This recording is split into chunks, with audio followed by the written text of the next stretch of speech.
Time's up, Admiral. Here it comes. Chevron 1, coded. For my ally is the Force, and the powerful ally it is. Life creates it, makes it grow. You failed, Your Highness. I am a Jedi, like my father before me.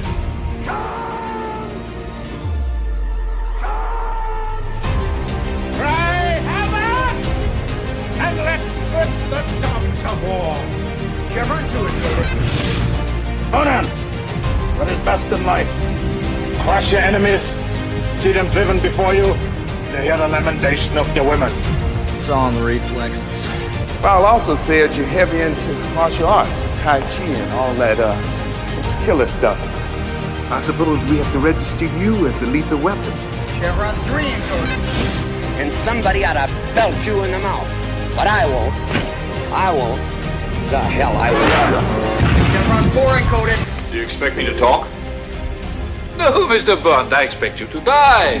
Chevron 5 encoded. You take the blue pill. The story ends. You wake up in your bed and believe whatever you want to. You take the red pill.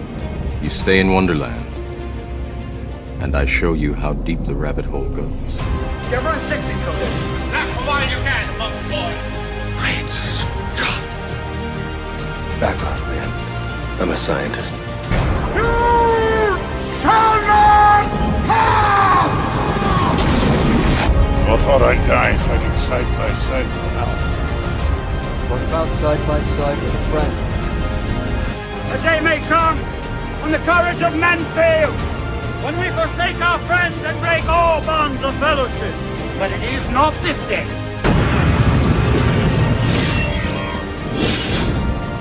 Chevron 7 is locked.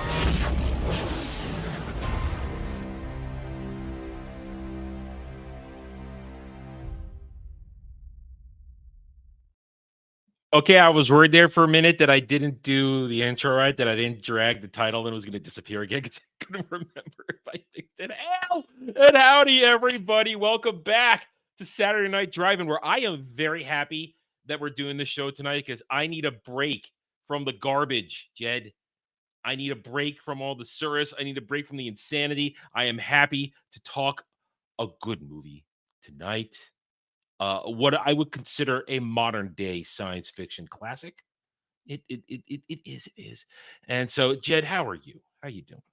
Oh, I'm doing great. Just so the chat knows, I have been a little under the weather this entire week. So if I have to, turn off my camera or my voice sounds a little funny, it's probably a result of that. But I'm excited to be here for the same reason as Adam. After last night's Doctor Who episode, I need to talk about something very positive. And Terminator 2 is a great film. I'm excited to talk about it. It's been a long time since I've seen it, and there's some interesting discussions with it. There are some flaws in the movie, but not major ones.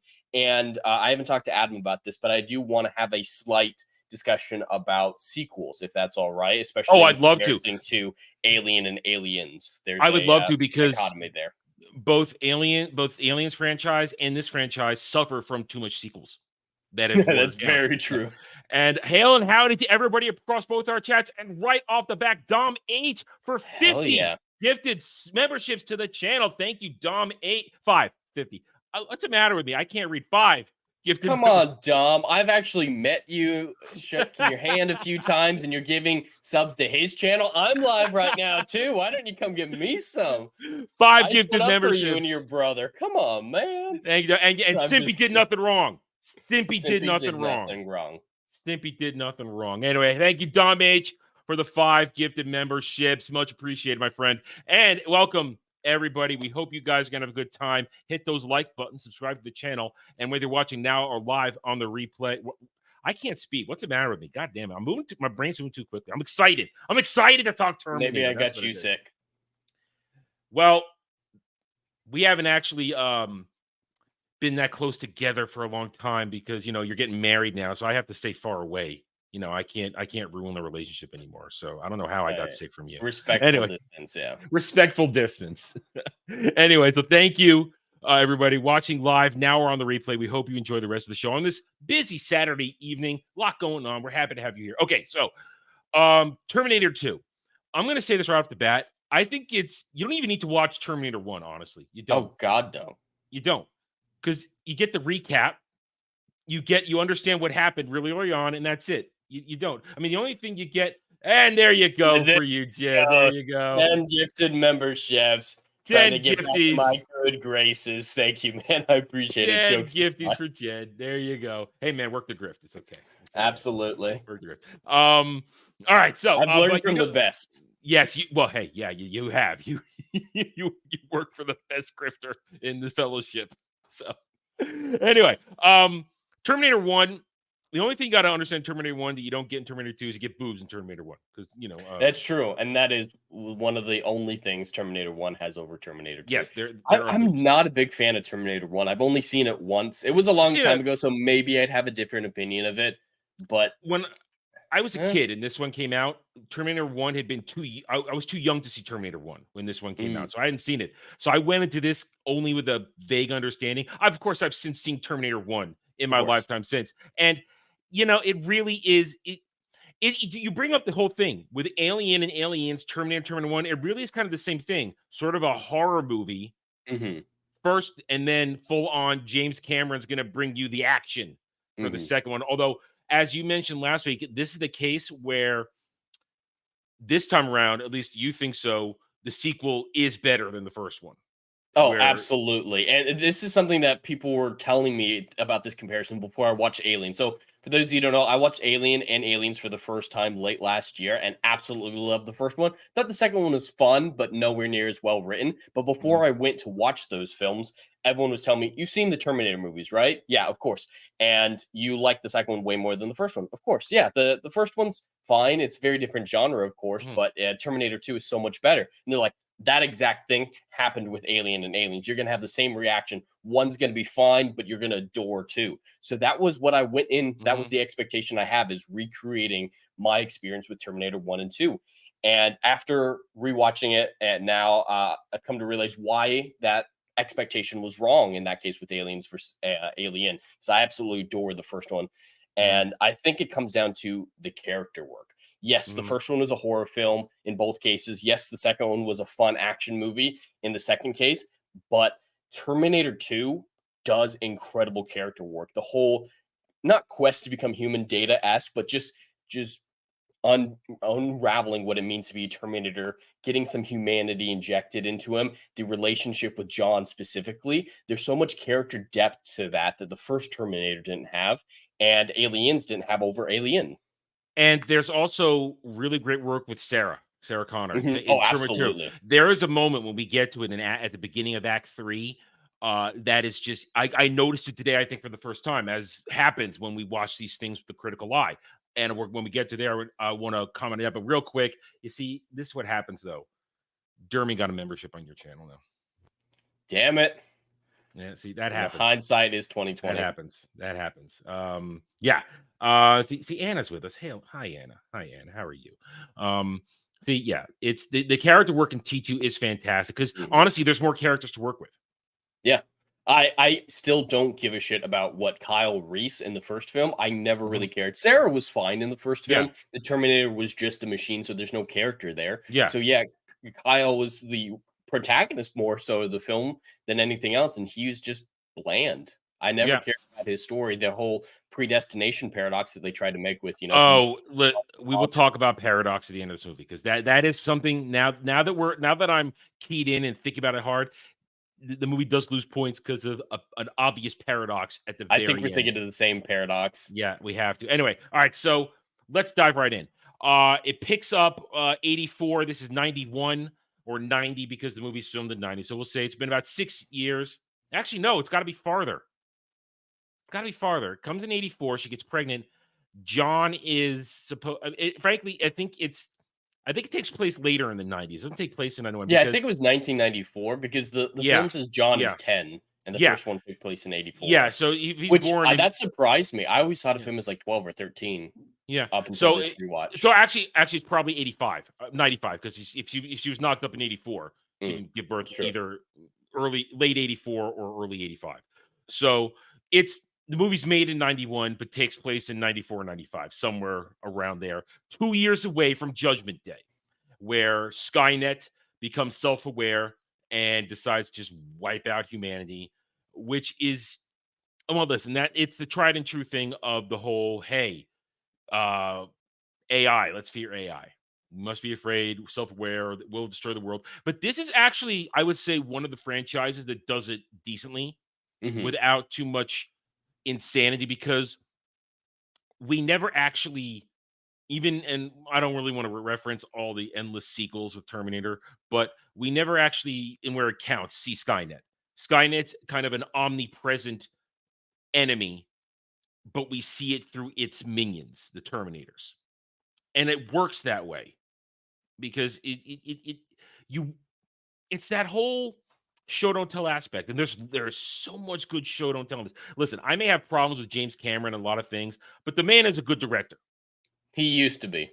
Yeah, well, this is an example of good directing, and he Yes. knows how to construct the scene. He knows how to get the most out of the actors, and he knows how to shoot a scene really well. There are a lot of little things that you notice here and there, and of course, there's respectful callbacks to Terminator 1. And that's the thing. He didn't direct Terminator 1, but he shows respect with some synergy to, not synergy, that's not the word I wanted. Symmetry to what goes on in Terminator 1. So here we go. So we are 10 years later. Poor Sarah's in an insane asylum because she's been spouting end of the world stuff. And listen, let's be honest, you'd lock her up too if you heard her Oh, spewing this shit.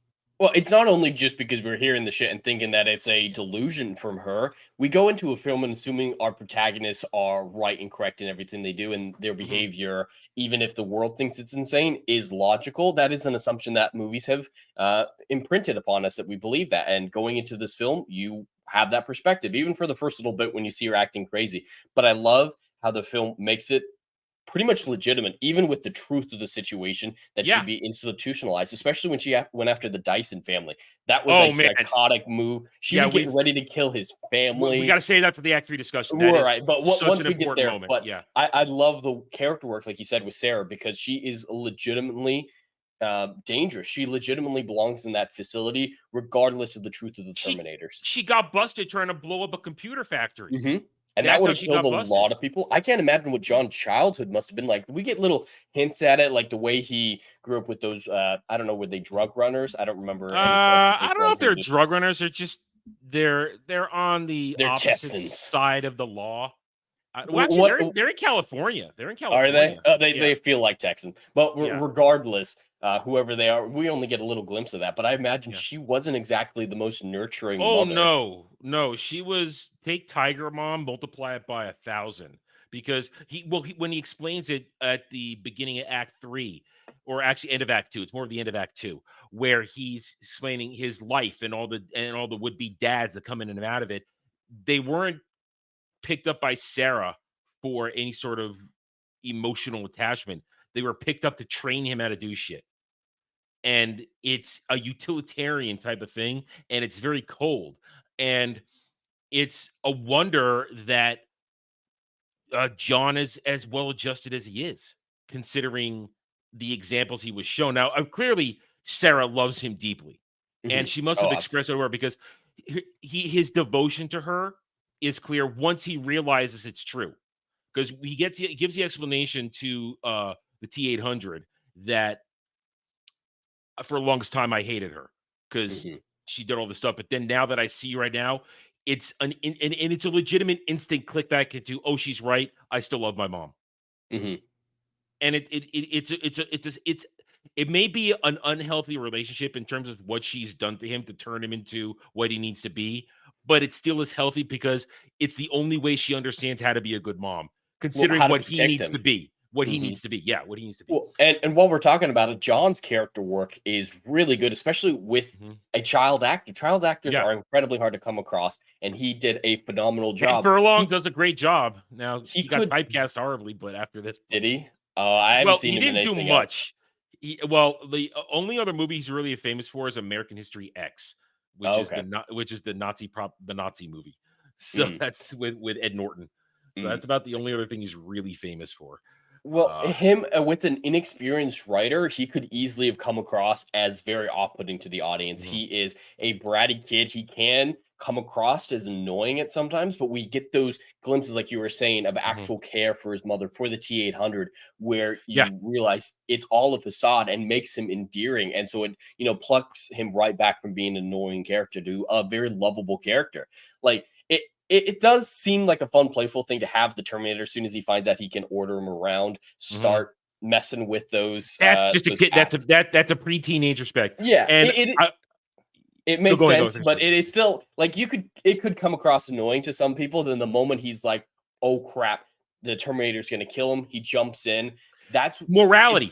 Morality makes him endearing. He might be an asshole. He might be a kid with terrible values, terrible lifestyle, at least as the film opens. But he still does have morality through it all. He still will fight for his mother. Like at the point where he breaks down and cries when his mother's yelling at him, and he just says, "But I couldn't let you. I had to get you out of that place." Like it seems so simple, and that's nothing else mattered. And right there, that's setting up a sub-story, a subplot that's going to be very important to the T-800's emotional growth once they flip the switch. And real quick, I was going to bring this up, but Algram Brodus brings it up here.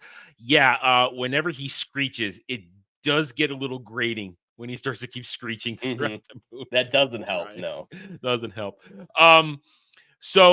And I feel this appropriate right here, and I'm going to do this, and I'm going to sidetrack slightly outside the movie just to make an understanding of how important this movie was in 1991. We would be remiss if we didn't bring up Sarah Connor.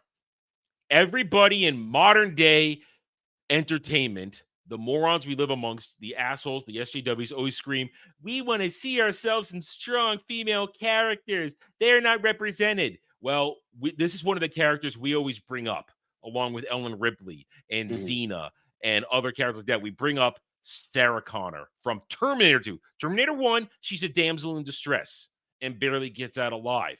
Terminator 2, what's our first scene here in Act 1, Jed, when we get to see Sarah? What is she doing? She's torn apart her prison cell and she's doing chin-ups with the overturned bed, and it's just with the framing. This is a badass character introduction. This is like I don't know what the perfect analogy would be, but it feels like this is an Arnold type character introduction. He's been in prison and he's just ready to go. Like it's an anti-hero's introduction. She is fit. Linda Hamilton was in great shape for this. And it right away, and then she stops, and it's the close-up camera work. James Cameron, knowing exactly what he's doing, and it stops, and the first shot of her face, that close-up turns around. Hi, crazy ass eyes, crazy ass smile, and it's like, this is not the Sarah Connor from Terminator 1. This is a woman who has spent the last 10 years training, perfecting the art of war to pass on to her son, and we are all instantly connected because it's like, holy shit, we're into this. And then the rest of the movie, whenever Sarah does action, it's legitimate. First, when she escapes from her cell in the insane asylum, she uses a weapon. She's not jumping, flying, ninja kicking, kung fu fighting. She breaks off a broom handle, beats the ever-loving shit out of the orderly who licked her like a degenerate. And then she takes his nightstick. And then when she breaks into the security office, beats the ever-living hell out of everybody with the nightstick. And then uses if this were a modern film, she would have been the one who broke through at the foyer and just no weapons beat up those 20 cops that were there. Yeah. And the one time she goes hand-to-hand combat with one of the orderlies, what does she do? She does a legitimate move. Palm thrust to the nose. That's a legitimate technical move. And then she shoves him. She doesn't tackle him. She shoves him away. So it's the choreography for Sarah is believable when she's physical. And then what happens a few minutes later? She's running down the hall. This is one of the callbacks of Terminator 1. Door elevator opens. Here comes Arnie's T-800, and she loses her shit. She doesn't rush at him to go, I'm powerful, whammons. She breaks down instantly. The trauma, the PTSD of a Terminator marching towards her, looking basically exactly the same as he did almost in Terminator 1. You know, hairstyle slightly different outfit, but sunglasses, shotgun, marching towards her with emotionless determination. She breaks down, runs. That's how you properly do it. But then later on, whenever there's gunplay, great proper gun management. She, holding the guns correctly, proper gun behavior, and then she's using guns the rest of the time. Yes, so we'll comment more on that on particular scenes because the action set pieces in this movie are still iconic today. They're iconic. So setting all that up, we have a true female heroine. That's redundant. Heroine. Redundant. That's good one. That's a real good one, Adam. We have an actual heroine who doesn't suffer from Mary Sue-itis. Not even a little bit. Not even a little bit. None. Well, she does have a really stupid line that it could come across that way in the modern era. It's so out of place and awful. I hate that line. But besides that, yeah. But it's for 99%. Yeah, it's believable, and that's the key. Believable. This is it's technically a real world setting. She's not enhanced by anything, but she operates within the rules of credulity. We believe it. So just take a step back though. So back in 1991, Sarah Connor is instantly accepted as a heroine in this. There's no pushback at all. I was there. I lived it. But then you have to understand the impact of Terminator 2. I want to take a moment just to come outside. This was an insanely brilliant marketing campaign because you hear it in the beginning of the movie. They lined up the marketing with Guns N' Roses releasing Use Your Illusion 2. You Could Be Mine. What do you think as preteens we all did as soon as we got out of that movie? Get that album. We went and got Use Your Illusion 2. A lot of us had skipped Use Your Illusion 1. We bought them both. It's like, oh, we got 2. If 2's really good, we're going to get 1 too. Massive marketing campaign. There was an arcade game. I think there's one major problem with the marketing campaign, though. And I've heard stories about it. The fact that they spoiled Arnold's heroism in the movie in the trailer. Only if you're an adult. If you're a kid, you didn't know it till you went in the movie. We didn't know. It's true. The movie frames it perfectly. The movie does an incredible job if you went into Terminator 1 straight to 2 and had no idea. But in the marketing, they put it in the trailer. That is the dumbest thing they possibly could have done. I can't imagine James Cameron was involved in that because of how well he crafted the reveal. Yeah, because you don't know it until that moment when he pulls John behind him, get down, and starts taking on God, I had his name 20 minutes ago. The T-1000? Yeah, what's the actor's name? Shit, I had it 20 minutes ago. I swear to God. I was talking to somebody else about the movie. Patrick. Fuck! I hate it when this happens. I lose nerd points, and it's terrible. Robert Patrick. Got it. For anybody, no chats moved. I got it. Robert Patrick. Robert Patrick, whose career was kickstarted as a character actor for this. I beat you, a goddess. I beat you. I beat you. I got it up before you put it up there. Robert Patrick's T-1000, Arnold's T-800, and it is a T-800. It's not a 888, which they introduced later in lore. It's a T-800. You don't know until that moment in the hallway. You don't know. And then there it is. And now I didn't know because I missed that marketing campaign, that part of the marketing as a kid. I didn't know who was going to be the hero when I went in. So I got the full impact of, oh, surprise. Arnold's not the murderous machine in this one. He's the hero. But of course, this is 1991. This is peak Schwarzenegger. Hey, come on. Real time. You saw me say it before Legatus put it in chat. Come on. Cut me some slack. Well, there is the delay and the chat's on screen. Well, we are. I don't lie. I'm not a liar. I beat it. I will vouch for him. He did get it before I saw it in the chat too. Yes. So, but Robert Patrick. I'm sorry, Arnold. This is 91. This is peak Arnold at this point. This is peak Schwarzenegger. He is at the height of his action hero power, and you couldn't make him the villain anymore. You couldn't. He had to be the hero. But so you have all this. There was an arcade game where you were basically just shooting T-800s and all kinds of stuff. It was not connected really to the movie at all, but it was just great. We're all running in there, dropping $20 at a pop to try and beat it. So everything surrounding this movie, the hype was real. and it's had impact because we look at to this day T2 cultural zeitgeist impact. I'll be back. Uh, come with me. Well, they make it his line. They take it from Kyle Reese in the first movie. Come with me if you want to live. Hasta la vista, baby. I think that's probably the biggest one from this movie yeah. because the other two were from the first one. But can Yeah. we actually talk very briefly about I'll Be Back? Sure. There's a discussion that I actually happen to have about it in the last couple weeks. Is a lot of Hollywood is overrun with the idea of the rule of cool. Many people who are familiar with writing, I'm sure Adam's familiar with the rule of cool. It's some things are forgivable, plot holes and just things that don't quite make sense are forgivable if it looks cool. And I think I'll Be Back is a perfect example of the rule of cool. Modern Hollywood takes it way too far because there's actually a story from behind the scenes. If you don't know, Arnold pushed back on the line, I'll be back.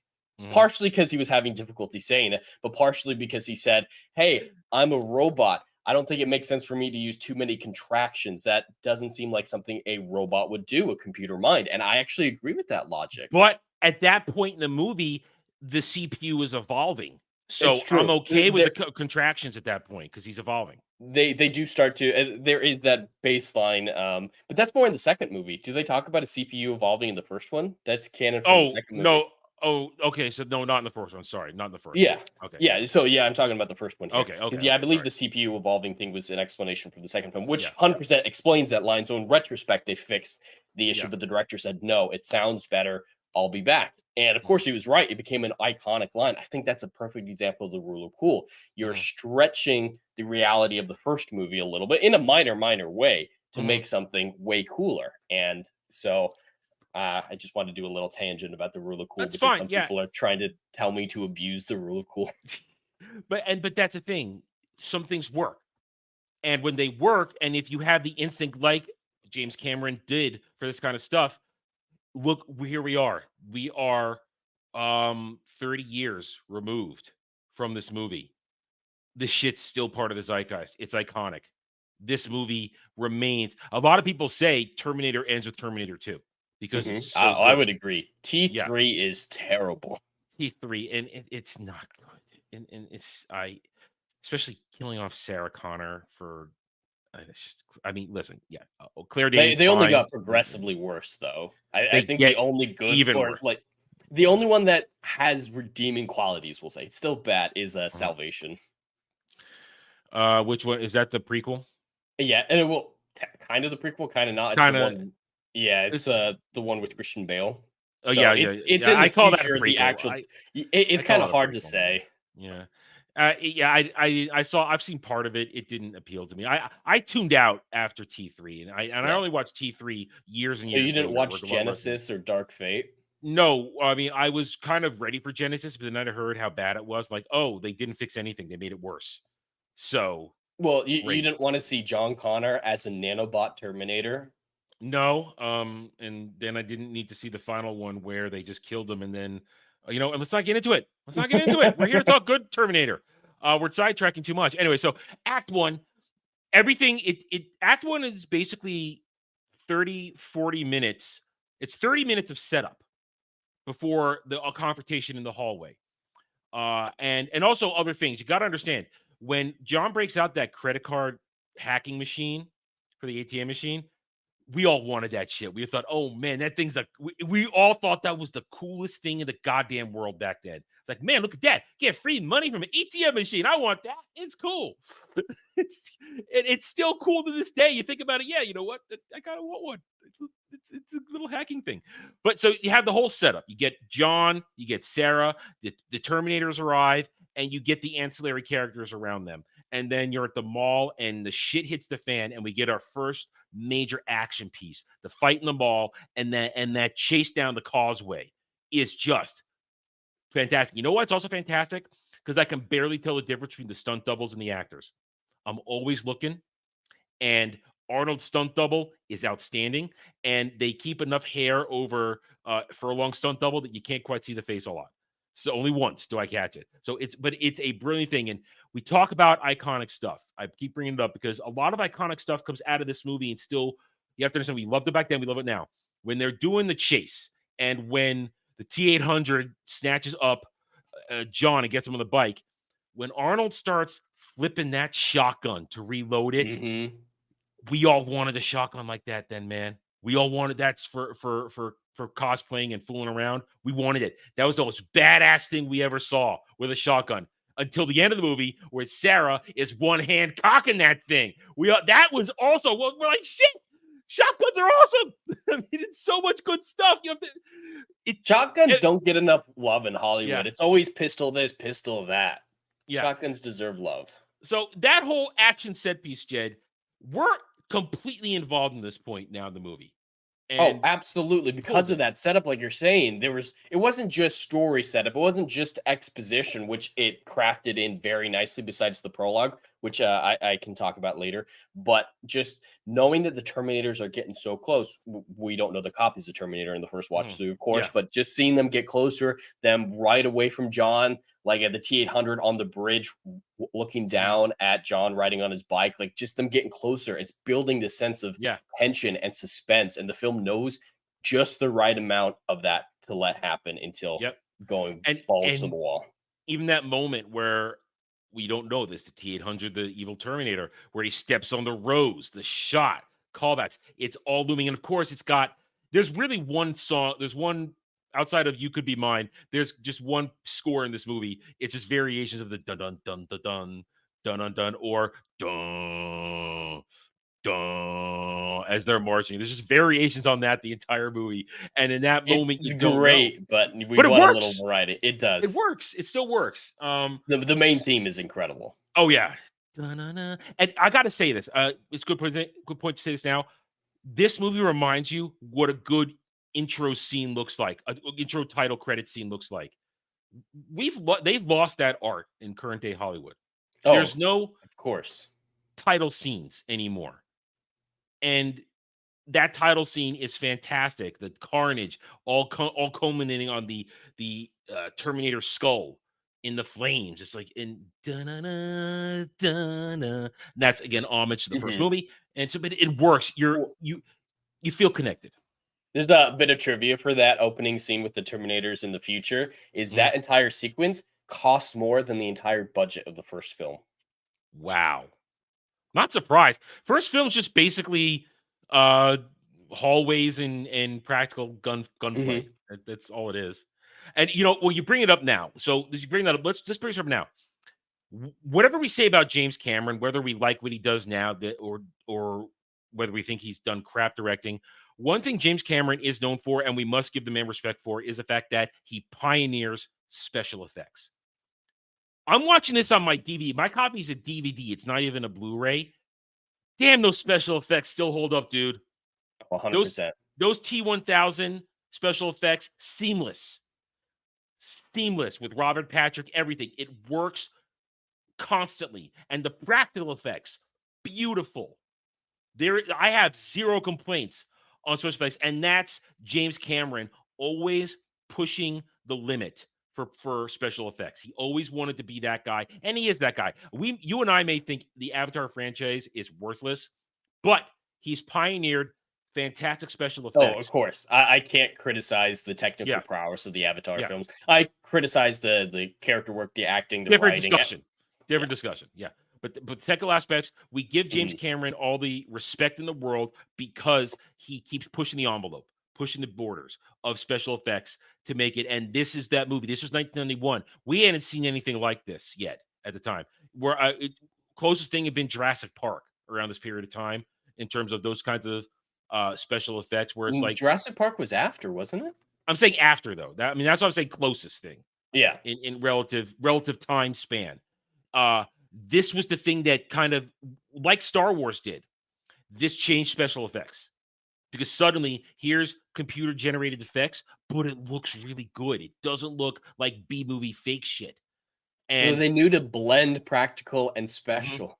Yeah, and they worked hard on it. So you have to, this movie completely pioneered the next generation, the 90s special effects, and we give James Cameron all the respect in the world. And it still looks good today. It looks better than what's going on with the MCU and Disney Star Wars right now. Looks better. Everything they've degenerated, they devolved. with their special effects now. Now they rely so much on the computer, it looks like a computer. It doesn't look realistic. T-1000 looks realistic. That, and like you said, perfect blending. Where 1 minute he makes a weapon, and then it is Robert Patrick with a prosthetic on, using it, and it's working, and we dig it. So we got the fantastic action set piece, the chase, and then it leads into the beginning of the great character work at the end of that, as we lead to the end of Act 1, where now we get the beginning relationship between John and the T-800, and it makes us. We're now about 40 minutes into the movie, and for a movie that runs 2.5 hours, it doesn't feel like 40 minutes. Oh God, no. It doesn't.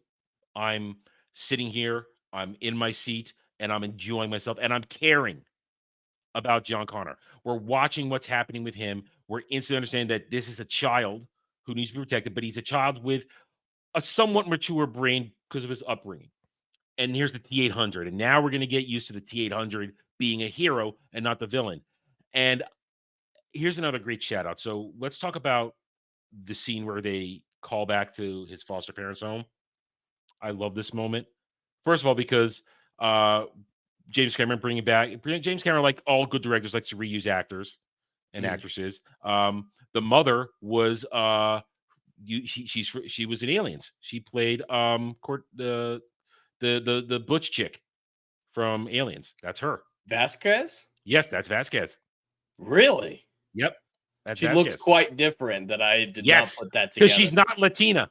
Yeah, that's what I was thinking. It's like the foster mom was white. What the hell? Yep, that's Vasquez from Aliens. That's Vasquez.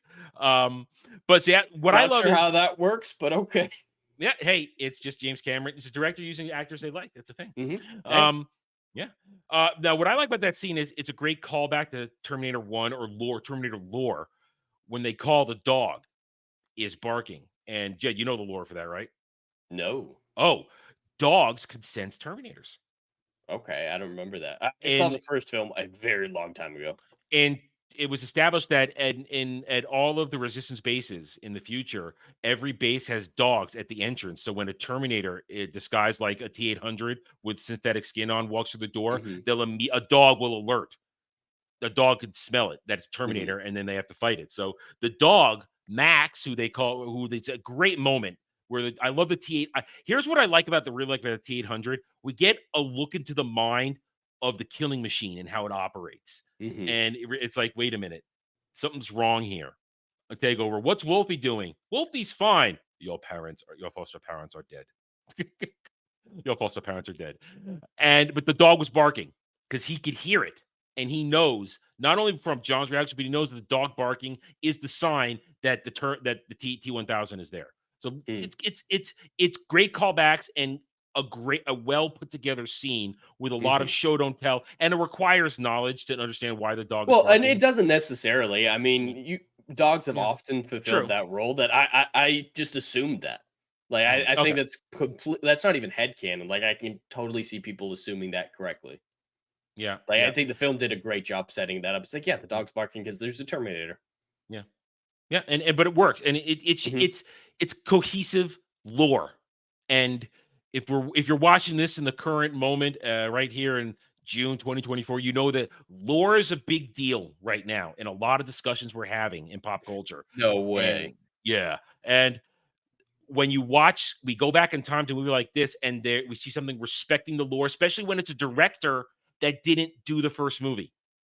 James Cameron didn't write or direct the first movie. He took the reins and he respected what came before. It's shocking when something like that happens, isn't it? No, it isn't, because we expect it. We expect lore to be respected. Yeah, back then. So I love, and that's also now the moment when it's fake Janelle, when the T-1000 Janelle, she moves the phone and you hear this shink, and you think, what just happened there? And then he says, your foster parents are dead. And then when the conversation pulls out and you see that she ganked the dude, made the sword. Oh, and you start seeing the T-1000's arsenal. And I love it. It's just so cool. It's so fun to have a threatening villain. Isn't it, Jed?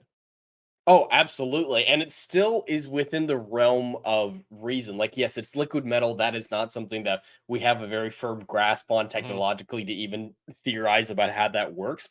But it's not doing anything crazy like making guns and shooting guns out of its arm. Like its arm doesn't become a cannon or anything. And they Hmm. even go as far to say it can't do that because it can't form complex machines or chemicals. Mm-hmm. It's they ground it and make it, Absolutely. yeah, 'Cause even that though, would have been overpowered. Like, yes, this yeah. is intimidating. It is way too powerful for the T-800, but it's not way out there that you're just like, yeah, there's gonna be some stupid reason that they beat That's him. why the whatever, I don't know what the designation was in Terminator 3. That's why that Terminator was retarded, because then they overpowered it with all Mhm. that stuff combined with liquid metal. That's why it was retarded. Yeah, But the swords they, make perfect sense. If you can yeah, shapeshift like that, yeah, sword arms, 100% believable, no problems justifying that. swords, blunt objects, Mhm. thrusting spikes, all that kind of stuff. It works. It's believable, and we're okay with it. And he's a threatening villain. He's a and here's how threatening villain is. They cut out the T-1000. He's absent from the entire Act 2. He's gone. Well, He's he's busy gone. figuring it out. Like the T-800 Yeah. does say, he has all the same records as I do. He could Mhm. eventually figure this out, Yeah. but it doesn't just be like, oh yeah, he jumped to this unbelievable conclusion and found us right away. Like that Yeah. would have been unbelievable, but they grounded it with limits. He had to And investigate. he doesn't fast travel. He No, he doesn't doesn't fast fast travel. travel. And they He's set up in the Act One that he is investigating. He's willing to talk to locals. He's doing research. So Mhm. we don't need to see all that in Act Two because we've built up the style of behavior, the Yep. talents, the abilities, and we can just infer that eventually he's going to get there very easily. We don't need Yeah. to see it. That's why and when um the T-800 is explaining things to John, he says, "Wait, he's gonna go here, go X, Y, to Z," and T-800 goes, "I would. That's what I would do." Because even though they're two different models, their programming is the same. And therefore, the fact that everybody's converging on the insane asylum at the end of Act 1 for another outstanding action set piece with great practical effects.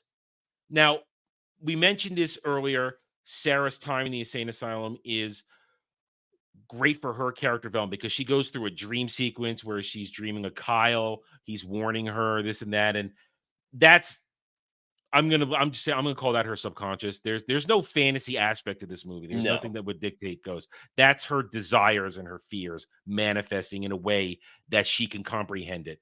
But then it's all about breaking out. Mhm. And her breakout is brilliant because now we've gone from the mall, they're interrogating her. She pretends to be catatonic. She slips the paperclip, puts it in her mouth because they didn't check her mouth. Now, I believe they do check mouths current day. Well, there are no insane asylums, so not anymore, but they do check The mouths nowadays mental for stuff. hospitals, Yeah, yeah. mental Um, institutions. and as I mentioned, it's so grody when that dude licks her. That is so grody. It's nasty. Just ugh. It does make Listen, sense that someone like that would be attracted to a position where there aren't likely to be consequences because, mhm, she's an crazy people. unreliable witness. Yeah, yeah. And I'm not saying licking's disgusting. I'm saying the way he does it is disgusting. Because it's a vile portrayal of a forced sexual act like that. That is it's supposed to make you feel uncomfortable. But I that think more so than making you feel uncomfortable is to make sure you don't sympathize with oh him yeah, specifically in that scene because because if he hadn't done that, he could have easily come across as, just a guy doing his job. So mhm, you might not have a great reaction to yeah. Sarah beating the shit out of him. We sympathize with everybody else. I Mhm. even sympathize with the doctor because Oh, the to main doctor? her, Yeah, he there's did nothing nothing wrong. he did nothing wrong. He's just doing his He job. was Now, right to institutionalize her. and listen, Sarah is a danger to others and herself. That is legitimate. Mhm. And she 100%. proves it as she breaks out. She breaks his arm when she assaults the security post. And she's ready to inject him with drainer fluid in his neck. That And definitely would have killed him, and that's part yeah, of her philosophy that she even talks about later in I don't think it was the Dyson House, but even in that hostage situation yeah. with the needle in his neck, that everyone's going to be dead in 2 years anyway. So what is the point? There's no point to morality if everything's going to be Mhm. wiped off the board, and that is something that we see in real life in disaster zones when a group of people think they are not going to survive. They've got limited time to live. morality kind of goes out the window. They just do whatever they need to survive, or at least what they perceive as what's necessary. So it's entirely believable that she's come to this conclusion that violence isn't wrong in this case, because who's going to be there to judge her? And now on Judgment Day. And you're exactly right. We're now introduced to something where Sarah's arc in the movie, in the end of Act 1 and through Act 2 into the beginning of Act 3, where Sarah is slowly becoming a Terminator in her own right. And in function, in function, you know what I mean? In function, where she's willing to just kill, and it builds and builds and builds, and we'll get to it when we get to Dyson's house. So we get the escape from the institution is fantastic, because we already talked about the scene where the T-800 emerges and she loses it and breaks down. He's gonna kill all of you. He's gonna kill all of you. And then Arnold just walks in, just tossing people left and right. But then, as John is trying to get her to focus on what's going on here, that he's not evil. And of course, perfect callback. Come with me if you want to live, because that's what Kyle says to her when he reaches out in T1, and that breaks through. But then right away, they don't give. Here's what is we talk about a lot of times. Sometimes you got to let us breathe, this and that. This movie shouldn't let you breathe, and it doesn't, because they have the moment of everybody getting together here, and then here's turn around. There's a T-1000 after it's already ganked the fat security guard, and here he comes, and then let the fight begin. Great exchanges. We see the weapon set of T-1000 even more. The very iconic shot of him walking through the barred door, and the gun just thinks, turn, come out. And what I love about this whole scene is, I mentioned earlier, I love Sarah's behavior. She instantly clicks into place, grabs the 45 off of the T-800's belt, and just starts fighting too. Done question, but while at the same time making sure that John is protected. It's a great multi-aspect of warrior plus protective mom. And it's done really a great example of show don't tell storytelling. Like if this were a modern film, she'd have some line about, John, you stay behind me. I'm going to stay between you and this Terminator. I don't know if I can trust him right now. He's my friend right now just because he's fighting this other evil dude who's trying to kill me, but we're going to be cautious around him. That would have been awful. And you get the best, but that whole, what you just did a bad version of that. And what happens, we get a good version of that when they're in the gas station in 10 minutes later, after they've escaped everything. She doesn't trust this at all right now. She's very skeptical still. The scene you talked about, she berates John after they've escaped. Why did you come for me? You're too important. And Mom, I just wanted to save you. I couldn't let you die because you're my mom, and you were right. And it's a great moment. And then the question, what T-800 says, what are you doing? Why are you crying? What are these tears things? It's, you just leave it alone. And that's the great subplot of I don't understand why humans cry. Eventually, that's such a great setup. Now I understand why you cry. It's called good storytelling. I want to use that setup and payoff as a comparison to something we saw last night. Okay. So if we hadn't gotten that initial discussion about, hey, why do you cry? What's the point of it? If we hadn't had that discussion and we just got to the end of the movie and he goes, I get now why you cry. It's a fine enough line, but everyone's going to be sitting there scratching their heads like, what the hell is going on? This is weird. We needed the setup to make the payoff mean anything whatsoever. And I think we had a great comparison of that last night when Kate Stewart had her unfortunate dusting incident in the Doctor Who episode. And she randomly starts talking about birds. She's like, I hope birds will sing again. I know we'll get. Hey guys, come back at 8:30 for Doctor Who Cares What reviews. I mean is that line could have been special if there had been payoff or a setup for it. That's not a bad line or a bad mentality in the face of global universal destruction. And you get the setup in the car. You get a conversation when they're fixing the car about this type of stuff, and when they're getting the ammunition and the guns, and then you get the payoff at the very end. None of it feels forced. As you guys know, I'm not a big fan of coincidence or things just happening for happening's sake. If the Terminator hadn't seen John crying in the car and visibly been curious about it, him asking, hey, why do you cry, would have seemed random and I would have had a problem with it. But there was a recent event which is very logical that he's cried. Terminator sees him cry, and then he asks about it. Like, there is a legitimate, cohesive trail of events. And then we get to the garage at the gas station, and he asks a question. Can you learn, or Sarah asks, can you guys learn stuff? Makes you a better killer, doesn't it? Yes. But Skynet turns off our questioning part of it, our real adaptive part. Can we change that? So then we go through the process of pulling out the chip and turning on. And in that moment, we said a couple seconds ago, here's a perfect show don't tell moment. You talked about it. Oh, we shouldn't trust about a bad version of that, talking too much. Sarah takes the chip out without a word, grabs a hammer, and is about to smash it because her first instinct still is, that's a T-800. This thing's going to gank me any second now. At least that's my default setting when I'm dealing with these things. And then John says, no, we can't do this. He's my friend. And now, oh, wow. So you open the door. Sarah says, we can't trust it. It's better this way. No, we need him to protect us. He's our friend. So many good storylines are opened up here through a simple first show don't tell action and then simple exchange of words, not overly complicated, not a paragraph of why he's my friend. No, he's my friend because we've seen the action. We've seen it. Yeah, 100%. We've already had the foundation for this event. This isn't coming into a big franchise and like, these people are friends. Why? Well, because they are. And then we never get a reason for them to be friends. We absolutely seen, and it's justified that a simple line, he's my friend, is more than sufficient. Yeah. And from there now, we go into Act 2, which Act 2 is arguably, I would say it doesn't lull. It's normally Act 2s tend to lull. This one doesn't lull because as the chat has talked about it, we talk about it, we get another 40 minutes of character work, of building these bonds, building these relationships, building the bond between John and the T-800. Sarah trying to reconnect with her son. Sarah trying to rationalize that this T-800 is not going to murder me in my sleep. That it's not here to kill my son. It is here to protect us. Culminating in her inner monologue of this machine in this crazy, insane world we live in is the best possible dad for my son right now because he will never leave.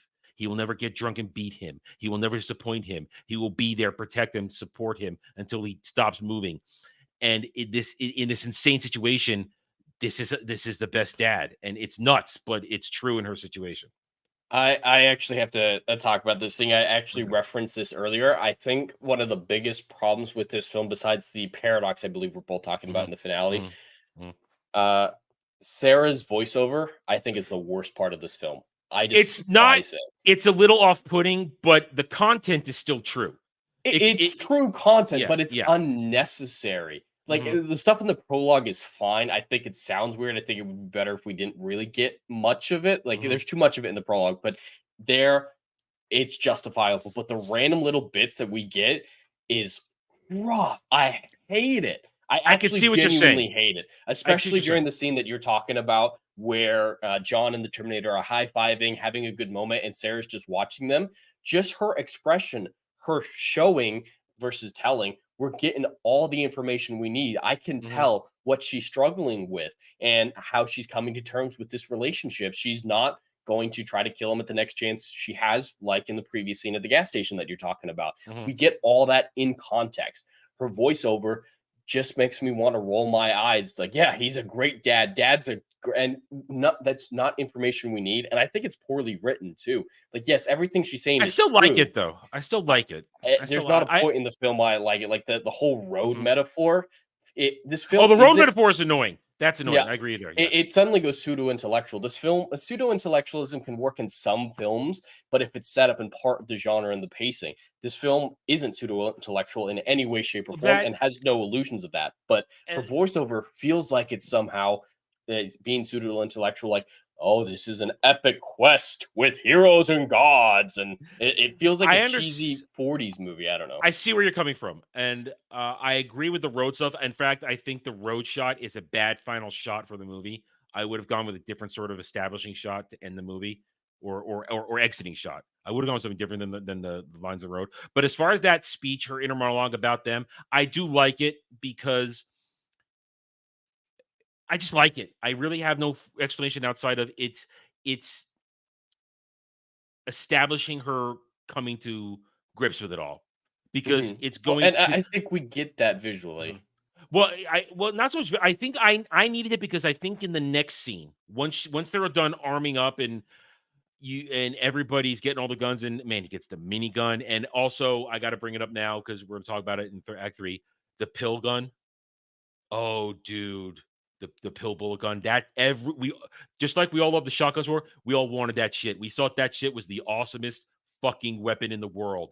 The one shot pill gun. Oh, dude, just I love that thing. That thing was and the tunk sound it constantly makes every time he unlocks it, unloads it, and reloads it. I love it. That's so good.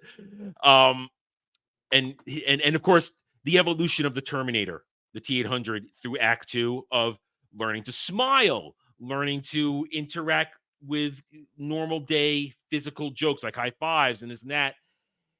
And you see the evolution that we talked about. The T-800 learns to smile when he picks up the minigun. That's so you, and it gives a half smile. Like, yeah. It all just works. It's great conversation. And we get we mentioned earlier the conversation about John's childhood, or the first half of his childhood, and why human have emotions, why we fear death, all that kind of stuff. It's part of the relationship, and it's part of the T-800's evolution, which why the final moments are a little heart-wrenching. Because I mean, this is one of those final scenes. You know what? I'll save it. We're moving through the acts for today's episode, so I'll save that comment for when we get there. So we get to Act 3, where they think they're just, at first you think they're just going to keep running. The movie says they're just going to keep running.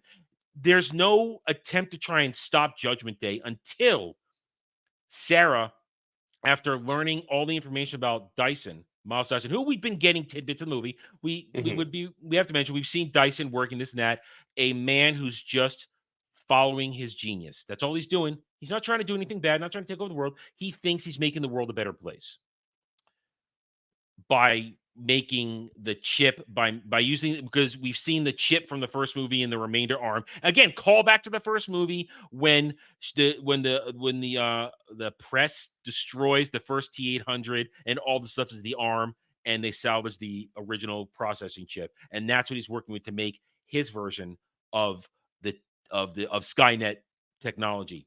And I have to remark this now because we haven't really gotten into it, but this is the moment to get into it. Time travel is, of course, at the core of this movie. John Connor, in the first one, sends back Kyle Reese because if he doesn't, he'll never be born. Kind of important. But now Skynet has to send back a Terminator, which it likely knows wouldn't be successful because without that Terminator technology, Skynet can't exist. And now we have a chicken and egg situation. When you think about it, Skynet has to send its own technology in the past in order to be created in the present, or to be created for the future. And where did it start? And that's where we get a little bit of what are we doing here? Where does it start? How did it start? If it sent itself, that's a problem. It's a problem. It is. And I'd be lying if I said it wasn't. It's a problem. So he's working on his giant version of the chip in his house, and Sarah gets it in her mind that she gotta go gank his ass. Gotta go gank his ass. Yeah, no, Dash. I'm we are laughing not. at the Dash, we are not coming back to that. We are not doing that from last week. No, we are putting that. Yeah, we are putting that in a little box. I'm gonna put it in the corner. I thought you said you're gonna put that to bed. No. We're gonna put that away. Put it in a box. Gonna put it away in the corner. I'd make a Bad Boys 2 joke, but it might go over some people's heads. It's a little monologue that Will Smith does, and Martin Lawrence freak out in Bad Boys 2 that I always love. But I'm not gonna make that joke here because it'd be it wouldn't do that. So good job. Yeah, I'm resisting. See, And I didn't say any other words he would said I was going to say too. We move forward. Sarah's going to go gank him. She gets a head start. And I love it that she gets a head start. And even though they're going to go after her, they don't catch up to her to stop it. Because she goes to Dyson's home. And we see that he has a well-being wife. He has kids. It's a happy family. And hey, look, it's a rich black man. And nobody thought twice about it in 1991. Not at all. Because that's a very nice house with a pool and technology. And they want for nothing. A very successful. But Miles Dyson is a very successful man. Very successful. I'm in 2024 jealous of what he had in his house in 1994. Yes. So am I. I want that house. I want that pool. It's a very nice house. Very, very clean house too. Anyway. I'm like other bad jokes that I'm not going to make. Anyway, so she gets there, and he's already established he's a workaholic.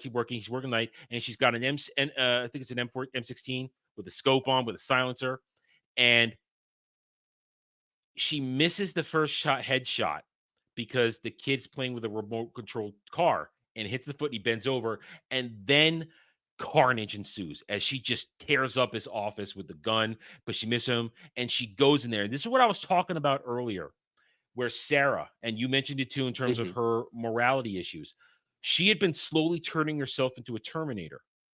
Even so much so that in this scene where Miles and his wife and his son are trapped in the living room, she's winged him and he's crawling, and it cuts, and the music is playing. Terminator stalking music is playing, and she is marching on them like a Terminator. Gait, look, gun in hand, music with it. She's a Terminator at that point, and she's got him, and she's going to murder him in front of his wife and his son. The daughter, she disappeared after earlier. She's not involved in this at all. She slept through the whole thing. Yep, she went to bed. And then she is looking at the fear in his eyes, listening to a boy say, "Don't kill my daddy. Don't kill my daddy." And it manages to break through it. Here is outstanding show don't tell by Linda Hamilton, emoting just perfectly of the breakdown, realizing in that moment she was literally a hair trigger away from becoming that which she is trying to stop. Her morality issue vanishes. She can't do it. It's good storytelling, Jed. It's beautiful storytelling with just foundation of great character work, great dialogue. Like there's nothing that I can think of that's wrong with it, even in a minute way. Like it is a masterclass in storytelling, in showing this near descent into insanity. You've got performance, Linda Hamilton and everybody else in the scene, perfect. Emoting is spot on, and I want to talk about at the end emoting in this movie. It's the emoting in this movie, the variations of emoting are fantastic. Then you've got the shot selection, the close-ups, they're just right, where you see just what you need to see, whether it's her finger trembling on the trigger, her look in her eye, looking at everybody else's eyes.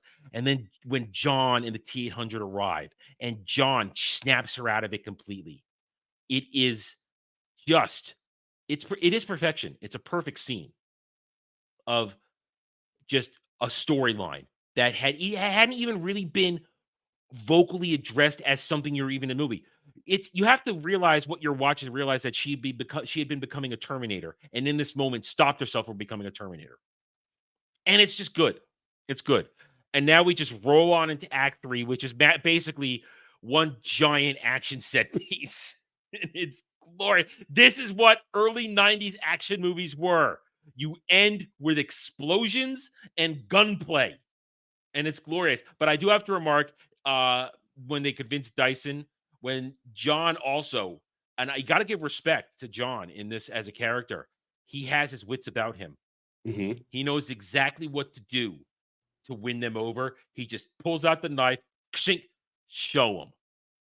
And when he just peels off the skin and shows the cybernetic arm, That's just glorious, and that's great special effects. It's outstanding. It's glorious. I love every Mhm. second of it. Well, and it's great continuity because for the rest of the film, he wears a black glove, kind of And like the Luke jacket. Skywalker. Mm-hmm. And never takes the jacket off. So it's just, hey, yeah, we're gonna cover it up. It's good. It's love it.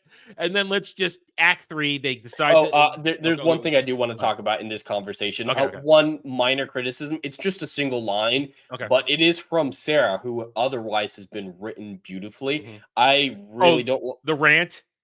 Yes, The the rant. motherhood creation rant.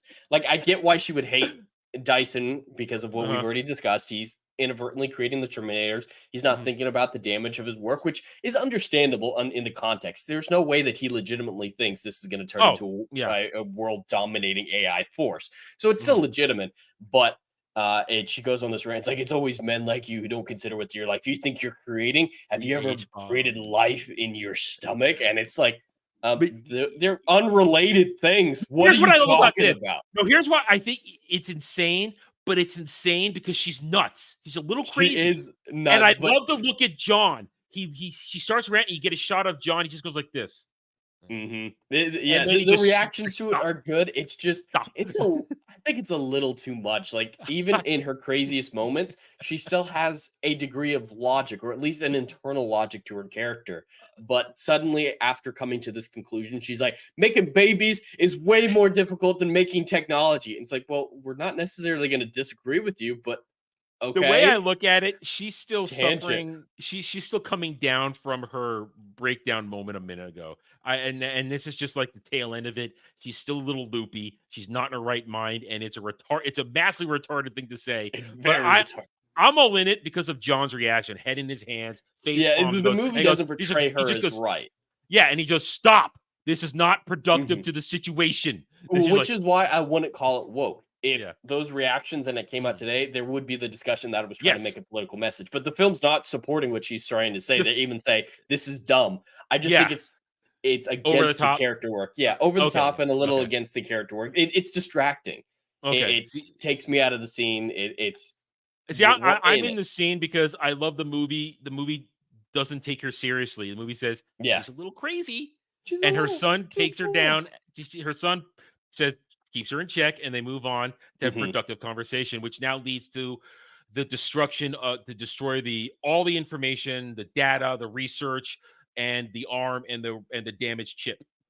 And all we don't want to spend 20 minutes talking about all the action because now the T1000 catches up to them, and it's just There glorious one thing action. I do want to say about the action is they did such a good job showing that the T800 isn't killing anyone per John's instruction. Like, Mhm. they go out of their way to show him wait for the cops to run away from their police car. Like, that is a full thing in the movie, is the value of human life. We're Yep. fighting for this for a reason. We don't kill, almost Batman-esque. And the action scenes don't forget about it, like some other superhero films Mhm. that, center around that idea, is they put the effort into setting the stage in all these different scenes to say he's not killing anyone. They're not killing anyone. And it culminating in this scene and the rest of the act 3 through the whole movie. One of my favorite things, they keep track of ammo. Mhm. This movie, with all the gunplay that goes on, they keep track of ammo, and I love it. Thank you. There's no endless clips. There's no endless shotgun shells. There's no endless chains for the minigun. Everything runs out of ammo, and they have to reload. And it's even a pivotal moment in the final moments of the against the T1000 when Sarah runs out of shells in the shotgun because she dropped one a few minutes before. But so And the that action might have set been piece. enough to push him over the edge. I know it's the little things, Jed. It's the It little things. it does the small details very well, and Small I details. very much appreciate that. That's The, why the a lot other of people expected me to hate this movie. Everyone who I talked about, like you, Dre, everyone was like, "Oh my god, you're gonna hate this movie." It's like, no, I've seen I it. never I said love you were it. gonna hate this. I never said you were gonna hate this movie. I'm only surprised is when you've seen it sometimes Okay. that you have. That's my surprise. Is you've seen it. Okay, good. I'm not surprised at you with something. But the whole action set piece with the cops and everything, and how the cops, I mean, man, they murder Miles, man. They kill him. Mhm. They just, and I feel sorry for Miles. Oh, absolutely. He didn't do anything wrong. He did not deserve to go out like that, but he goes out doing the best he can. And that's a powerful moment when he dies. the breathing, and then just the stop, and he drops the piece of the chip onto the trigger and wipes it all out. And so it's a beautifully, everything's choreographed. The gunplay, the action stuff, all great. That's practical effects at their height. The explosions, it's fun. I love it when the T-800 uses the tear gas gun to shoot guys. And when he goes, "Oh, that hurt!" He gets shot in the back of it. It's again the little things. It makes it fun. We get the chase thing into now. What would you call that? A smelting plant? Yeah, like a steel mill, I think. Something. Yeah, it's a steel factory of some kind. Okay, I don't know yeah. what the specific vernacular is, but with that, especially once I get to the factory, there are things that I notice that don't even affect my enjoyment of it, and I know not a single other human being on the planet even notice these things. But the objective side of me does notice them, catalog them. There is a series of coincidences. It's like it's convenient that they go to the one place that can destroy. I knew you were going to say that. I knew. And I was thinking. And there's a few other things like that. Yeah. Like, oh, it's the one place that they're able to destroy the T-1000. Oh, a liquid nitrogen truck. The only truck on the road that could have slowed him down. And just like a series, they're little things that came up to great action set pieces. Like him getting frozen is an incredible scene. Then Hasta La Vista, baby. Just beautifully done. So, like, it is 100% forgivable. I think that, to a certain extent, falls into the rule of cool as well. Yeah. But it is a lot of coincidences in a row, a lot of contrivances to lead towards the defeat of the T-1000. And a few other things, like we've shown even later on in this fight scene that the T-1000 is 100% capable of replicating human voice. And, here's what I think on that, though. I think that it hadn't copied Sarah yet. It had just copied her. And he stabbed her and then asked her. So, but I was ready for this though. Here's my answer. I knew you were going to say this. He learned from the Max incident that he can't replicate memory. So I think in that moment he was going to try and use her, because if he he just said call out to her. Yeah, but I think he's I'm call it headcanon if you want. I think that's him being intuitive from because remember when they tricked him at the foster parents, he goes out to kill the dog, and you see him see that it was called Max, not Wolfie. I think that's learning. Don't kill it right away before impersonating. That's what I think that is. I think that's what that's going on. So I was ready for this. I knew you were going to do that. I know. Again, that is a more minor one, but it's just he ends up doing it later. So, but that's when he thinks that she's out of play, because then he doesn't have the option. He has to. Replace her to try and get John's confidence, because the T-800 got in that fight. Now, the final moments of all this, I really as a kid, I don't think I appreciated it so much, but as an adult, having watched so many final fights over the years and all kinds of movies, I appreciate this final battle really well, because it's not some heroic Terminator versus Terminator fight. The T-1000 is a more advanced model. It is stronger. And yes, great show don't tell that it's suffering from the effects of the increased heat of the factory, where its feet are sticking, it's not holding its shape or its cohesiveness with stuff. And that's great show don't tell. But it's still a more advanced version than the T-800. And I know they don't mention it here, but as advanced science fiction I would guess viewers of stuff like this, it's nanotechnology. These are nanobots that are probably working in the liquid metal, which is why it has no central core in any part of its body when it gets blasted in the head or in the chest. It's a collective unit of nanobots, nanomachines, probably functioning as a single solitary core. So, but the T-800 has a core, has a chip, and the T-1000 knows exactly where to damage it, and it beats the T-800 handily in that combat, because also the T-800 has gone through so much battle damage at this point. It's just taken so much of beating. It's not a full operating capacity as it was when they first fought in the mall way back in Act 1. So we think the T-800 is down, although do you think it's a backup generator, or that in that moment it got a soul? That it managed to when the T-800 fires itself back up. Yeah, well, I mean, we see the internal schematics. It rerouted power. Oh, it did. Okay, I gotta admit, I was looking. Yeah, at like the screen HUD today. display comes up or something and it says, Okay, yeah, I rerouting wasn't tower. looking at the screen. Something else that distracted me. I was going like this when it happened, Yeah. so I wasn't looking. So It just switched to a I redundancy. couldn't remember. Okay, I couldn't remember. Take it back. I take it back. I couldn't remember if it had showed us in the screen because I wasn't looking at the screen when it happened. I was doing something else on this monitor when it happened. So never mind. Take it back. Deduct nerd points, whatever. So the T-800 gets the pill grenade launcher and it goes and now it's gone. But then, as we said, the T-1000 corners Sarah. Call it John, and she escaped. And now it has to take on her form because it sampled her when it stabbed her in the shoulder. Oh yeah. But now she's injured, and she lost she lost one shotgun shell earlier that we mentioned, but she's loading up the shotgun, and then it's a great moment, and also really good technology that they've been using forever that it seems current day can't use to just have a same person appear on the screen, even though it's one actor, whatever, you know what I'm talking about. Here comes T-1000 to Sarah. John's about to go to her, but then the real Sarah just emerges out from behind, off out of focus too. I love that she's out of focus. Well, and I think it kind of supports your whole idea of her becoming a Terminator because she is very much in the pose of Terminator. The T-1000 has her hunched over, kind of weak looking, and then the real Sarah comes out and she's in battle mode. Yeah, and you can just her face is set firm, but she's damaged. She's got the shoulder wound. She's still damaged, but she seems a way more put together. But it's so badass. With I love it. That's what I'm saying. I know. I know what you're saying. Yeah, I'm agreeing with you. I'm just saying it's also badass, and we love it. And as I said earlier, it's iconic. We all wanted to one hand load shotguns like that forever. It's like chunk chunk because she's only got one good arm. She has to do that because the other one has to keep it like this because he tore something to pull the trigger. So you get that, and looks like. And here's where it's a really cool moment. Sarah Connor, who barely defeats a Terminator in the first movie, pure luck, gets the press down on it. Now she's got the T-1000 cornered. Shotgun, boom, boom, forcing out because that's a consistency that the movie has shown us. The T-1000 is stunned when you unload enough rounds into it or shells into it, whatever you're using. It can be stunned. It just has massive quick recovery time. She gets it, and then that one last shell is there because she dropped it. The beginning of the scene when they enter the factory, and it's just heartbreaking. But then here comes the T-800, rolls up on the conveyor wheel and just fires the pill grenade into it. And I love Robert Patrick's look.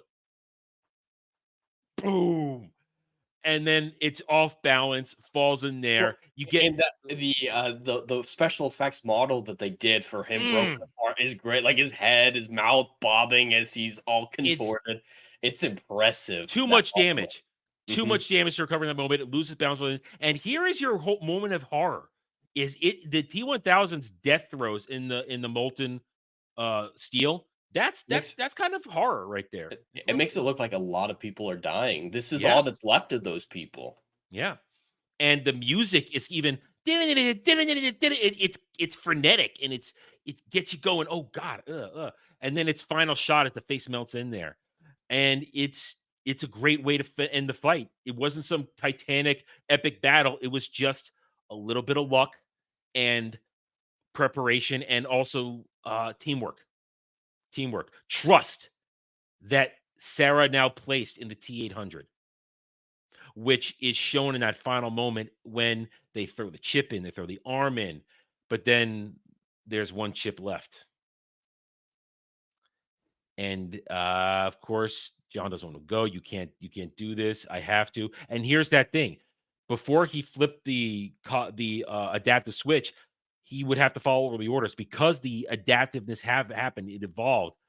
It can disobey the order. I order you not to die. Nope, sorry. I can't self-terminate, but I am going to put myself in position. And in that last moment, he shakes Sarah's hand and she takes his hand. Well, she offers the first. She's the one that offers the hand first, and he takes it. And that's the trust, full circle. And then we get, now I know why you cry. I love setup and payoff. I love it. There's not a whole lot of dialogue in that scene, but it is one of the most emotional scenes in an action movie that I've ever seen.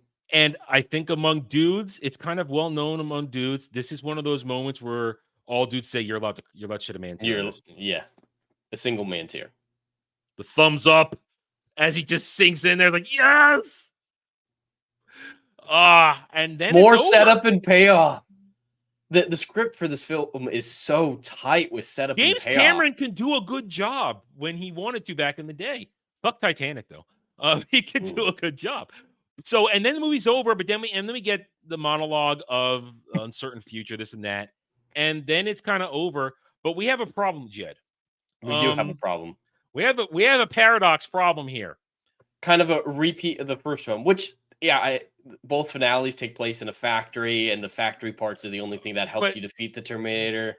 But no, the paradox is this: if Skynet has been defeated and time travel will never happen and the situation will never happen, if the future has been changed, Kyle Reese will grow up as a normal dude and never get sent back in time by John. Oh, there's that paradox. How does John exist? I thought you were talking about the paradox that they, these smart, intelligent characters forgot that the T-800 had his arm cut off, and that was the basis of the technology for Skynet in this film. Oh, well, there's still an arm caught in the. Yeah, there still is that, but there's no chip. Just like the first chip. The chip is the more important one, but you can build Terminators, maybe not intelligent Terminators to the same degree, but you can still build Terminators. Yeah, which is I think why they decided to go with Terminator 3.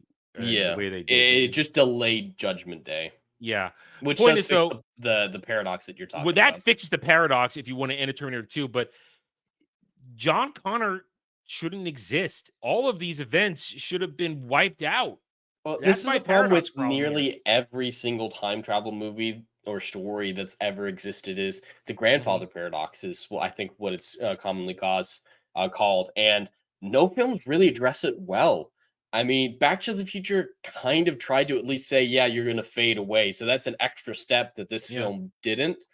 But I know you hate Dragon Ball Z rules that are like endgame rules where it creates a new reality, but it is one of the only, I can only think of 2 time travel models that fix the grandfather paradox. And it's that one, the Dragon Ball Z rules, and the predestination rules where everything already happened the way you have it happen. You see, one day I'm going to want the one time I do time travel in a story, I will await your opinion on how I handle it. I handle it as everything that happened everything's happening in the moment the way I do it, and it didn't change the past. They didn't go so far back that it changed the past. Is what I try to do, where everything kind of still happened in a way that it works. There's one key moment. It's about cause and effect. Cause and effect is a very big deal in everything I do, and I still kind of make it work because the events aren't changed by the future changing. Everything happened in them. It's complicated, but I think I make it work out well. One day I'll as have long your as opinion people on it. are aware of it. People are aware. And I mean, like the writers and Doctor Who doesn't really fix it in its time travel laws, but at least addresses it. The idea that the TARDIS has paradox shielding, so the companions, the Doctor, anyone who's in the TARDIS is shielded from paradoxes like the grandfather paradox. And we've seen that play out throughout the show where, they come into an alternate future, whatnot, by what they've changed to their events. And it also has time wants to run a certain way. It's a river. It's going to self-correct. Like Doctor Who doesn't fix the problems, but it mitigates them in a way that something like Terminator 2 doesn't even attempt to. Yeah. And I mean, again, I one day I will get your opinion on how I handled time travel and how things affect the past. And I think I've left just enough room where there's not too much complaining. And I only do it once between 2 different stories. I only do it once, and then I don't do time travel again. I stay away from it. I needed it for the one thing. I do it once, but time travel is tricky, and you have to go Dragon Ball Z rules if we stop at Terminator 2 and don't go into the future sequels. That it's just a timeline where things are set as they are, and the original one's still out there somewhere, and they fail. Yeah, so which isn't exactly a very hopeful time travel model. Like it is difficult from a storytelling perspective. It's like, yeah, we won, but there's split versions of us who all died or something. Yeah, it does feel unfulfilling. So there's still a problem with that. I think predestination makes the most sense where everything happens. Like you can't change the future. I think that's the one that makes the most logical sense from a scientific perspective. In my time travel, I change the future. The future gets changed because the bad future goes away. Yeah. Now I do play with alternate realities, but those are alternate realities. They have nothing to do with the time travel mechanics. With the time travel, they are literally just alternate realities. The quantum physics things. Every action spawns different quantum realities. That I go with that type of thing with alternate realities. Like, oh, this action here caused these events to go this way. That's why it's here. But it's an alternate reality. Has nothing to do with time travel. Just different realities. The movie's over. Difficult. Yeah, it's difficult, but I think I pull it off. And again, one day I'll get your opinion on that one day. But we're done. That's the movie.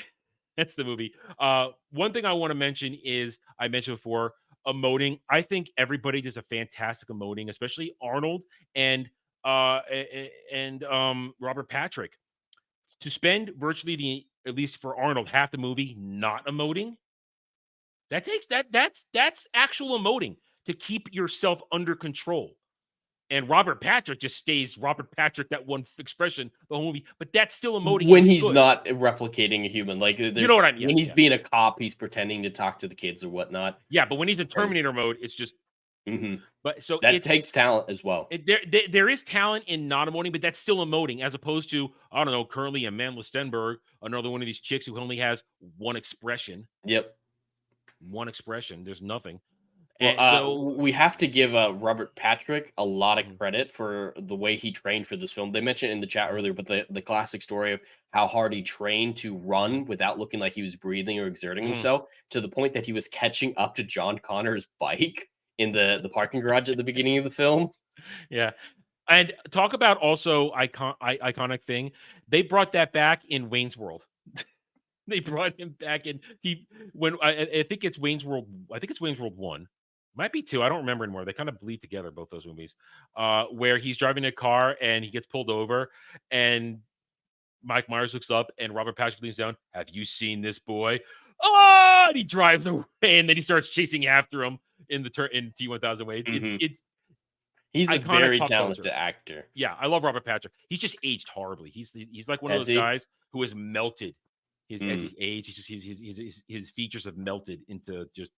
He has gone plastic surgery. I'll give him that, but he's aged horribly. But he's still a great actor. Love Robert Patrick. I think one of the biggest missed opportunities of his career is actually having him be influential in NCIS. He was in a couple episodes. They're constantly talking about him, but everything he does is off screen. He's like in 2 episodes, mentioned in 100. Yeah, so disappointing. So there we go. That's the movie. All right, it's my week, so I'll go first. This is a 90s action movie, man. It's Arnold at his peak. Great performances, great special effects. The story is solid. Even though I take my points off for a little temporal paradox here or there, a little overdone here, making joke here, but it's still an outstanding movie. It has stood the test of time. It is iconic in science fiction. 8.5 out of 10 for me. Always enjoyed, always satisfied. Jed? Well, I'm actually in a very similar score as you. This film is very well written, especially when it comes to its character work, and the acting is just top notch. That this is a great example of how action movies can also be well written. There's so many people say, oh, it's an action movie, it doesn't have to be good. Oh, it's a kids movie, it doesn't have to be good. It doesn't have to make sense, stuff like that. And I've always hated those excuses because movies like this exist. And so I will constantly refer back to this and say, this is one of the funnest action movies I've ever seen, but it's also one of the tightest written action movies I've ever seen. 2 hours, 35 minutes. It's long, but it still does such a great job. And there are the issues, like I mentioned. I hate the voiceover. There are some coincidences that stretch beyond the level of believability. The leaving of the arm bothers me a lot. Leaving the Terminator's arm, because it just, these characters are smart. They think through a lot. Their plans are very in depth to the point where I just don't believe that the Terminator and Sarah would forget about it. John, I don't see him having any problems looking. He doesn't know about it. He wasn't. Well, there. I mean, he can see that he doesn't have an arm. Okay. But he's emotionally distraught, so I can see him missing it. But Sarah and the Terminator have absolutely been in charge of their faculties through the worst moments of this film, at least in intelligent strategy wise, if not emotionally in Sarah's case, that it's just too far. Whether or not it creates a paradox in the film, whether or not it creates a future Judgment Day, I think it's counteractive to the character work that they've established for those two. And a couple other little things like that. The time travel is not a part of this film. It's a superfluous event. It's a side thing. It's a inciting incident. The time travel in this film is very much a inciting incident and nothing else. So it's way too shallow to actually make any sense. So I'll give my score at 8 out of 10. So very close to yours. All right. And I want to say, because I think it would be, once again, I'd be remiss if I didn't say it.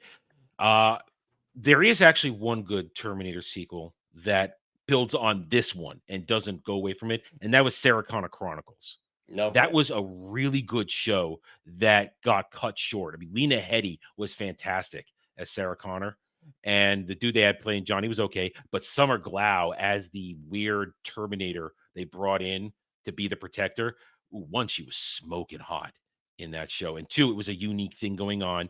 And they introduced more Terminator lore, like 888s and stuff like that instead of the T800. There was all kinds of stuff going on. That was a good show. And that would have been that was kind of a logical progression for where this one leaves off. And then it undoes the paradox I complain about because the bad feature was still there. Like you said before, Skynet just was coming out from a different way. It still happens, just comes from another angle. So that's one of those what if shows we wish it had gotten a second season because that first season was really tight, really good, and it shouldn't have been canceled. It was a lot of fun. Anyway, there we go. Jed, have you chosen a movie for next week? I have, and I think it's time. We've watched a lot of sci-fi over the last month and a half. That decided it was time to get a little bit more traditional, a period piece that we've actually talked about before. I know we both really enjoyed this film. It's been a long time, so I don't know if it's good, like from a writing standpoint, but it is a fun movie. The Disney version, 90s Disney version of The Three Musketeers. Oh, yeah, that's a good one. That's a good one. That's good. It's got a good cast. Very good cast. And it's a lot of fun. They respect the lore for the most part. That's good. Yeah, I'm okay with that. That's a good one. I've seen that a few times. Anyway, and I'll say this now: good choreography, excellent fencing choreography. All right, there we go. Thank you, one and all, for joining us this evening. We hope you guys had a good time. If you did, we remind you to hit that like button, and we appreciate all the support you guys gave us tonight. We don't get to do this without your support. I thank each and every one of you. I appreciate each and every one of you. And we hope you had a good time. So we'll see you guys next week. If you guys want to watch us rant on Doctor Who, stick around. We'll be back in about an hour on both our channels and Dermy's with 2 guests. We got 2 guests this week for the finale. So join us for some Doctor Who Cares reviews and join us next week for another Saturday Night Drive-In. So until then, guys, take it easy. Have a good night or day wherever you may be. Oh, wait a minute. We're not done yet. I didn't hit the right button. There we go. Good night.